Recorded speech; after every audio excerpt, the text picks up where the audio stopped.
श्रद्धा पढ़े लिखे खानदान की लड़की थी। पिता मास्टर और माँ किसान।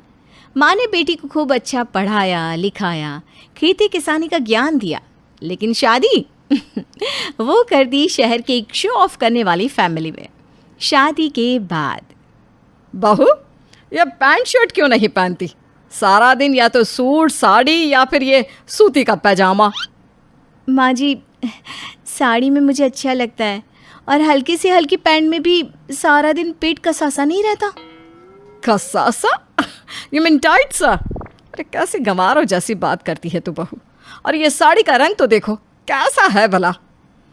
माँ जी, वो क्या है ना, मैंने सोचा था शादी के कुछ दिनों तक मैं माँ की दी हुई साड़ी ही पहनूं।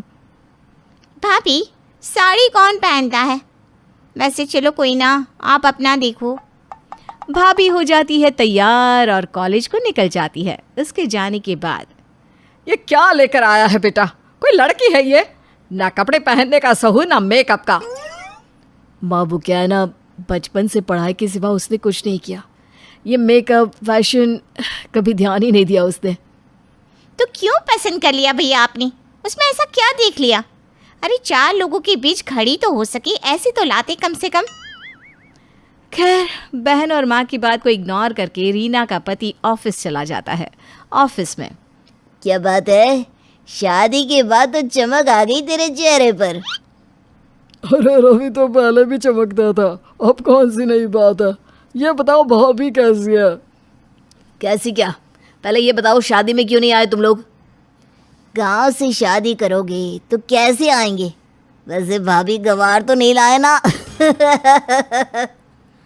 अरे नहीं, प्रोफेसर है, पर हाँ परिवेश तो गांव का ही है। तभी पहला दोस्त मज़े लेने के लिए, दोस्त कभी बुलाओ खाने पर। खाने पर? अरे रहने दे, तेरी बीवी के हाथ का खाना खाकर तो मुझे डर ही बैठ गया है। किसी दोस्त की बीवी के हाथ का अब खाना ना खाऊं। अरे इसकी बीवी को तो खाना बनाना आता ही नहीं। अरे वो शहर की मॉडर्न लड़की है, कभी खाना नहीं बनाया इसलिए। क्या बात है, खाना नहीं बनाया? नौकरी करती नहीं तो करती क्या है सारा दिन? वो तो रवि के घर पर ही देख लेना। मेरी बीवी के सामने सबकी बीवियां पानी कम चाय है। अरे मॉडर्न है मेरी बीवियां। खैर, रवि सभी को घर पर खाने के लिए बुलाता है। मेरे पास तो हिम्मत ही नहीं है। शादी निपटाते निपटाते मैं तो थक गई। मुझसे तो उम्मीद भी मत करना, मेरे नेल्स टूट जाते हैं खाना बनाने में। तभी वहाँ रीना आ जाती है, आँख में चश्मा और साड़ी पहने। मैं बना देती हूँ ना खाना, अगर बुरा ना माने तो। बुरा क्या मानना, रोज का तो तू ही बनाती है, आज 4 और लोगों का बना दे। रीना, मैं भी मदद कर दूंगा, तुम बता दो सामान क्या क्या लाना है। वो तो डिपेंड करता है कि किसको क्या अच्छा लगता है। सास और ननद रीना की इस बात को सुनकर हंसने लगती है। यह तो ऐसे बोल रही है जैसे न जाने कितनी बड़ी खाम शामी है। और गांव का खाना यहाँ नहीं चलता भाभी। नहीं, ये यूट्यूब है ना, इससे बना दूंगी। मुझे पता है रवि, गांव में तो मैंने तवे में पिज्ज़ा भी बनाया था और वो भी बहुत टेस्टी था। रवि को रीना की यही सादगी बहुत भाती थी। तुम जो करोगी बेस्ट करोगी, मैं सबसे उनकी पसंद का खाना पूछ लेता हूँ। अब क्या था, रीना एक एक की पसंद का खाना बनाती है। रवि रीना की मदद करता है और शाम को रीना तैयार होकर सभी के सामने आती है। अरे आइए आइए भाभी आइए। आइए भाभी जी। भाभी जी थोड़ी ना शर्मीली है, वो क्या है ना, गांव की है ना। और सच में रीना दूसरी औरतों की तरह नहीं थी जो बोलती ही जाए। वो शांति से आकर बैठ जाती है, सबकी बातों को ध्यान से सुनती है और फिर धीरे धीरे से मुस्कुरा देती है। रीना कितनी प्यारी लग रही है। दोस्तों की बीवियां तो जैसे किसी कंपटीशन में आई हो, लेकिन मेरी रीना कितनी सौम्य। रवि रीना को देख ही रहा था कि एक दोस्त, अरे भाभी को देखकर मुस्कुराता ही रहेगा या खाना भी खिलाएगा? हाँ क्यों नहीं, रीना ने अपने हाथ से खाना बनाया सारा। तभी एक दोस्त की बीवी बोल पड़ती है। हाँ क्यों नहीं, गांव की गवार है ना, तो और दूसरा कुछ आता भी क्या होगा, सिवा के खाना बनाने के। रवि को गुस्सा आ जाता है। भाभी आप नहीं जानती, वो एक बड़े कॉलेज की प्रोफेसर है, जूलॉजी पढ़ाती है। जूलॉजी, ये क्या होता है? बस फिर क्या था, सारे हंसने लगते हैं।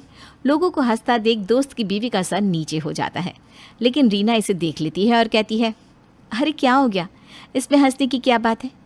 भाभी, वो प्राणी विज्ञान या जंतु विज्ञान या फिर जीव विज्ञान की शाखा है जो जंतुओं और उनकी जीवन, शरीर विकास और क्लासिफिकेशन से संबंधित होती है। रीना बोली जा रही थी और सभी उसे देख रहे थे। मान गए रवि, भाभी भले ही गांव की है, लेकिन हम लोगों को फील हो रहा है कि भाभी के सामने खड़े होने के लिए हम लोगों को अपना लेवल बढ़ाना होगा। ननद सभी की बातें सुन रही थी। सभी खाना खाते हैं और खाने की बहुत तारीफ करते हैं। और क्या है ना, सारा खाना हमारी बहू ने ही बनाया है। आंटी जी आप तो लकी हैं, आपको बहू नहीं दूसरा बेटा मिला है। घर पर मोटी कमाई भी आ रही है और स्वादिष्ट खाना भी बन रहा है। सास का तो मुंह फूल जाता है, लेकिन रवि, वो तो गर्व से सीना फुला रहा था कि मेरी चॉइस बेस्ट चॉइस। खैर, सभी मेहमान घर जाते हैं और ननद सास अपने कमरे में। माँ देखा भाभी को, सभी ने उसे झाड़ पर ही चढ़ा दिया। हाँ देखा, कैसा बोल रहा था वो कलवा कि बहू नहीं बेटा है, मोटी कमाई आ रही है। अरे शक्ल भी तो कुछ होती है या नहीं है? ऊपर से मोटा चश्मा, माँ इसे तो सबक सिखाना ही होगा। हाँ, मैंने तो सारा प्लान बना रखा है, देखना कैसे मज़ा चखाती हूँ। वो छोटू की बहन की शादी है ना, उसमें तो देखना बस। फिर क्या, अब तो सास और ननद ठान लेते हैं कि 4 लोगों के सामने गवार बहू को सबक सिखाकर ही रहेंगे। अगले रोज़ सभी शादी में जाते हैं, जहाँ सभी बन ठन कर जाते हैं, लेकिन हमारी रीना बहू वो तो सिंपल सी तैयार होकर पति के साथ जाती है। हाय रे डॉली, कितनी प्यारी लग रही है ये डिज़ाइनर ड्रेस। और नहीं तो क्या, सिंपल आती, ऐसे तेरे बहू जैसे। वैसे अभी अभी शादी हुई है, थोड़ी तो देखने लायक कपड़े दिए ही होंगे तुम लोगों ने। अरे दिए तो खूब है, लेकिन क्या करें, हमारी बहू ने कसम खाई है कि पूरा देहात हमें दिखा कर रहेगी खुद के कपड़ों में। रीना के पति को गुस्सा आ जाता है। वो वहाँ से उठकर जा ही रहा होता है कि रीना हाथ पकड़कर बिठा देती है। वैसे बहू रानी को देखकर लगता है कि ऐसे ही उठकर शादी में आ गई है। नहा तो लेती बेटा कम से कम। हाँ, वैसे ना तैयार होने में पूरे 2 घंटे लगाए मैडम ने। शुक्र है 2 घंटे लगे, वो भी नहीं लेती तो न जाने क्या हाल होता। अब तो जैसे रीना का पति फूट ही पड़ता। वो जैसे ही कुछ कहने वाला होता है कि डॉली का बेटा आ जाता है। अरे रीना मैम आप? वो रीना के पैर छूता है। माँ, ये वही रीना मैम है जिन्होंने मुझे पढ़ाई की कीमत समझाई, वरना मैं भी आवारा की तरह घूमता रहता। आप कहती थी ना कौन है वो देवी, मैं देखूँ तो पैर छू लूँ, तो माँ इनके पैर छू सकती हैं आप। रीना मैम, ये मेरी माँ है। ओहो, नमस्ते। डॉली तो मानो शर्म के मारे ज़मीन में धसी जा रही थी।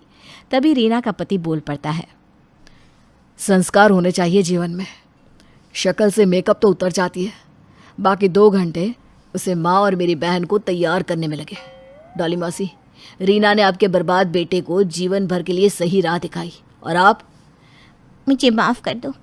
लोगों की पहचान उनकी शहर या देहात से नहीं बल्कि संस्कार से होनी चाहिए। रीना बेटा, सचमुच तुम तो पैर छूने के लायक ही हो। सास और ननद की चाल उल्टी पड़ जाती है। वो दोनों वहाँ से 9 2 11 हो जाती है।